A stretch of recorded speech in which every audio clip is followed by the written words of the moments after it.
Hello, I'm Janet Dickinson and I don't like literature reviews. So what I've done over a number of years is think, how can I make the literature review experience a bit easier for students? To be honest, I don't know that many academics actually like writing literature reviews, but I certainly know that for students it's quite a challenge. So here goes. So first of all, I think it's quite important for you to understand what is not a literature review. So for many students, they tend to assume that if they just gather some information together and then describe each item, that would be a literature review. Now that's something along the lines of an annotated bibliography. This is what I would often do before I start writing my literature review, where I get materials together, I describe those materials, I list the reference, and then often I use that to do my literature review at a later stage. So you might actually start that, but that's not a literature review. So it's not a study by study or article by article description of work that's previously gone before.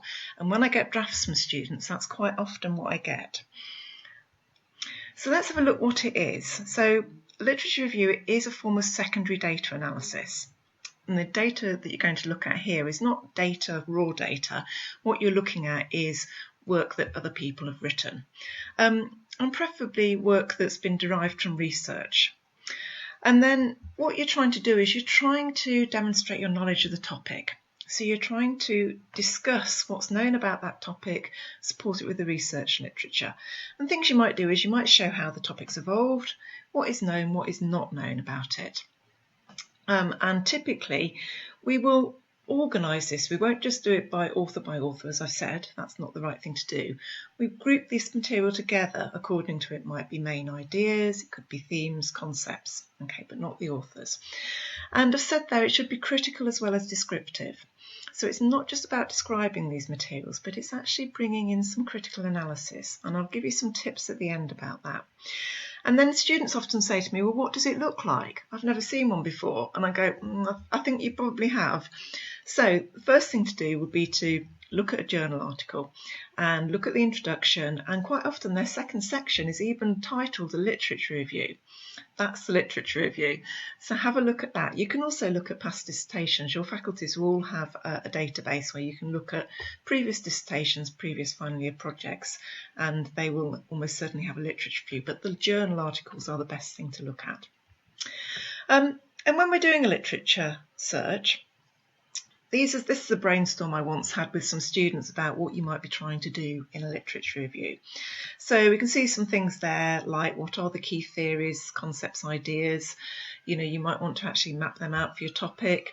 You might want to work out what the major issues are and the debates are about the topic, or who the key authors are. So there's a number of different things that you might be trying to do in a literature review. You're not going to do all of these, but it's just to get you thinking about what is this thing? What is its purpose?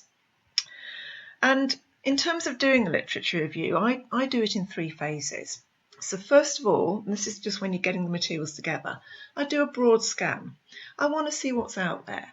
I want to refine my topic. So you can see there to generate ideas and select a working topic, because you often start far too big and you realise, oh gosh, this is a huge area. And actually there's so many detailed bits that I ought to be looking at. And then you want to kind of get an idea of the extent of the research. Is there lots on this topic? Is there not very much? And there not being very much can actually be quite good, because that might mean you've picked a good dissertation topic where actually something's happening that's new and no one's looked at this yet. We want to know how much is out there, what current understandings are, etc. And we want to sort of begin to start thinking about, are there gaps in this research? Because this then gives you an idea of what you should focus on. And I always tell my students, look at journal articles and look at the conclusions, because in the conclusions they say to you, these are areas for further research. It's a classic thing that people put in their conclusion. After the broad scan, where I might have found rather a lot of materials, begin to sift through that. And begin to get a bit more focused. So I'm beginning to think, what are the major issues here? What are the gaps or controversies? So, you might be able to begin to see there are some gaps now, or there are things that people have different findings on.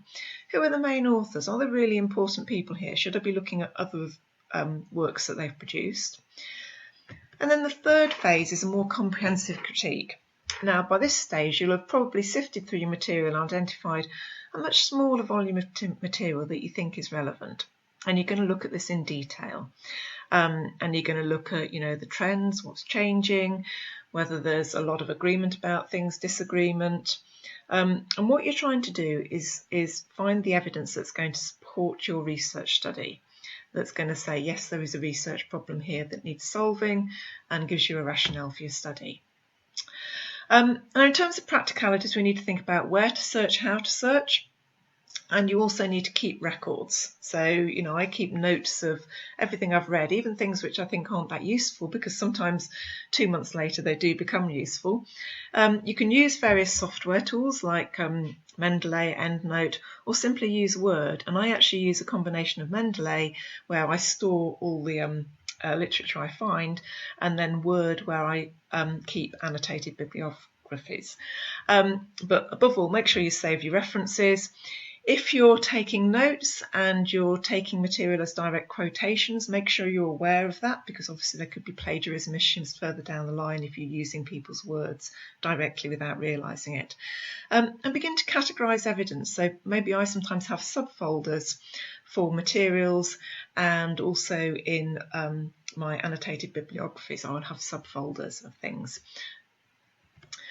And in terms of doing it as well, you need to get to know the Library and Study Support tab on Brightspace. So if you go to the Library tab, there is a thing called My Search, and you can use that to search for really good quality academic literature. It's actually a database which encompasses a whole load of other databases which feed into it. You can also click to chat with librarians. So if you get stuck with something, they can sometimes solve things, particularly some of these searching issues you might have, quite quickly. And there's also a study skills tab, and there's lots of material there, as you can see, on reading and writing, referencing and plagiarism, and that's where you'll find the Harvard referencing guide. And I always tell people to go and have a look at some of the materials on plagiarism as well. And you can sign up for workshops which are run centrally at the university. So when you're starting a search, first of all, you need to brainstorm a list of terms that you're going to use in your searches. So I've just been looking at perception of drones for a project we're looking at the moment, introducing drones into logistics. And drones can be called lots of different things. So I wrote myself a list of all the different terminology that can be used, because they can be called unmanned aircraft, or they can be called, we've just recently changed that to uncrewed aerial vehicles. So there's all sorts of different things.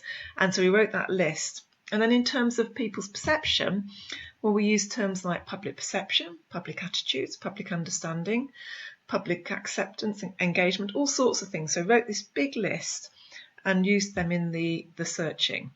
And then you can go into on My Search, go into the advanced search option, and you can build your search. It allows you to put in multiple terms that it looks for at the same time. So these alternative search terms. And then you can click on a search, but also you can ask for full text, and that means that Bournemouth University has access to it. And you can also tick peer reviewed, and then this focuses on the academic materials. Now, if you're getting lots and lots of materials in your first search, one thing you might want to think about doing is consider limiting the date. And then in terms of materials to use, this is my traffic light system in terms of what are the best sources and not so good sources for your literature review. So top of the pile is journal articles. It's got the green light. And then there's research reports, books and books chapters, industry reports. And you also in there you'll have things like governmental reports, market research reports. They've also got the green light. And then more amber, we've got newspaper articles. They can be useful for some context. So particularly about something which has just happened that you want to focus your research on, this is where newspaper articles can be very helpful. But with the red light on it, the red around it is miscellaneous websites. So you shouldn't be just Googling for things. And you'll often find materials which is not terribly helpful and not of high quality. And this is where your literature review, will begin to get marked down. So avoid that. And then when you're looking at the literature, you've got this literature, you've got to work out how useful it is, because you'll find lots potentially. And as I said in that red box there, this is where your critical analysis starts to come in. So if you've got books out, don't just carry a load of books home. It might be good for you to look at them in the library, work out from the contents page, the index pages, what is appropriate. Is this material useful? If you're looking at journal articles, you can have a quick look at the abstracts. Abstracts are a short summary at the start. So you can look at that and you can think about how relevant things are. And because often titles are very misleading. So if the title's misleading, the abstract will generally tell you whether it's useful, and then you can discard materials. And then have a think about these other things. I said currency there. So some things date really quickly. So as I said there, a study on mobile media from 2007 is old. And then think about how relevant some material is to your topic. So for example, Maslow's hierarchy of needs, as I said there, was not developed for events management. Is there more relevant theory that applies to your topic? Things like who or what was studied. So, there are quite significant differences. For instance, there I've given the example of older people use social media differently to younger people. So, it might be that some material is irrelevant because it's all focused on young people. And then when you're searching, some useful tips here. So, if you do your literature searches on campus, if that's possible, you can use My Search and you won't need to log in to download articles. When you do it off campus, you're sometimes asked for additional logins, and so it can just be a bit quicker and easier to do it if you're on campus. And as I've said already, avoid Googling, you're just going to get random websites. But some of you will have come across Google Scholar, and this can be really useful. It also has an advanced search option like My Search. The only trouble is you will get things that you won't have access to, which might not be that useful at the first stage. And basically My Search will do the job. Once you've found some good materials, I often get my students to look at the good recent articles they've found and actually see what sources they're referring to. And then when you're writing a literature review, I always say to my students, look, make a plan. The plan will evolve, but make a plan. And there's three main components here. One is you're going to begin with an introduction. You need to set out the scope. So, for instance, when we were doing our work on perception of drones, we explained in that scope that we weren't looking at military drones or drones for police use, because they were particular use cases that we weren't interested in. So we set that scope at the start. And then you might outline the main topics and the order they're going to come in and the rationale for this. So sort of tell the reader what's going to follow. And then 2 here, tell a story from broad to specific. This is the main part of your literature review. This is the bulk of it. This is going to be a lot of different sections. So there might be several sections here. And what we typically do is we start with fairly broad overview material, and then we get a bit more specific and more focused on our area of interest as we go along. And then I always ask my students to end with a summary.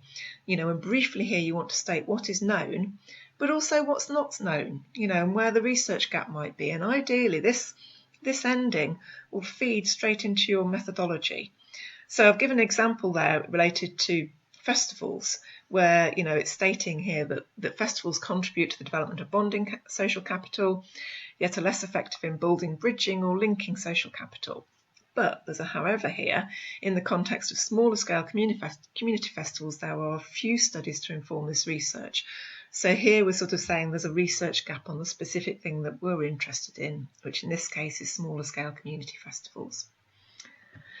So to summarise some of that, I always use this triangle stood on its point, really to sort of show that whether you're doing the literature searching or whether you're actually writing up the final project of your literature review, you're going to start fairly broad.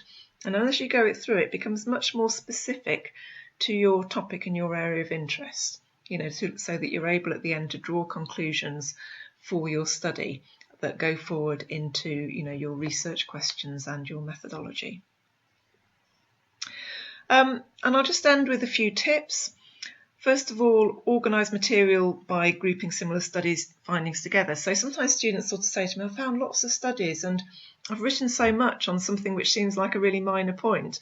And I'm going, yeah, you have. It's, you don't need to. And I think people don't understand that you can actually reference a number of things at the same time. So I've got this example here related to volunteering. Costs and benefits of volunteering have been studied from volunteers' perspective. And then I think I've got 4 references there. So, I've found a number of studies which have all done that. So I've just grouped them together.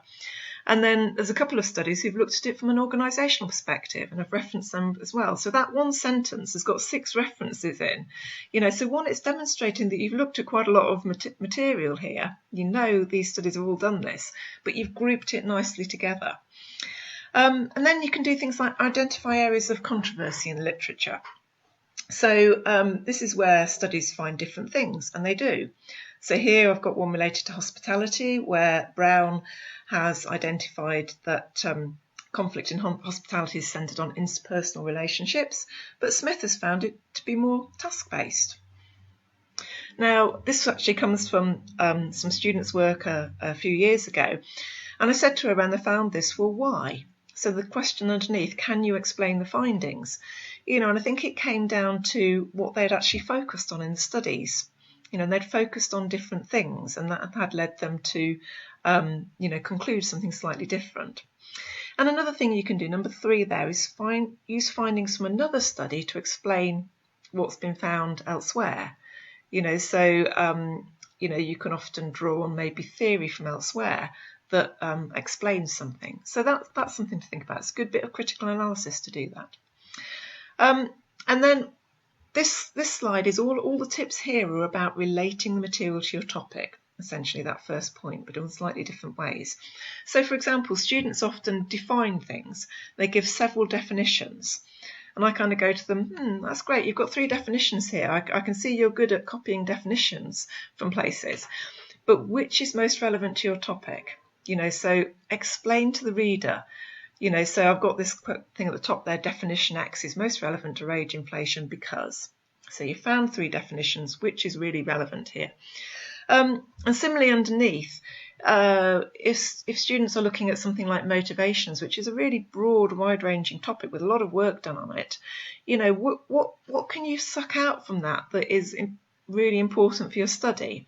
So in this case, I've given an example in sport, where from the motivational frameworks, you can see that that maybe social identity and experiential motives are most applicable to sport. So it's about doing a bit of analysis there. This is the critical analysis, and also describing theory but explaining why it's relevant to your study. So I've got an example here of the theory of celebrity brand congruency, which I think dates back to the sort of 1980s.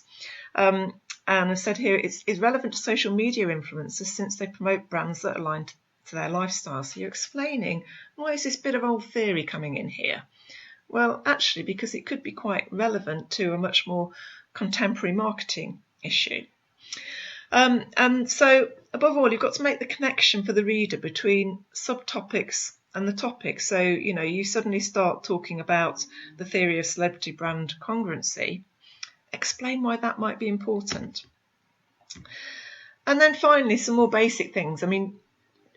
Generally I would use direct quotations infrequently. I sometimes find that students write literature reviews in quotes, and it's quite difficult to read. It's quite disjointed because people have different writing styles, and it's very hard for you to get your descriptions and critical analysis in there.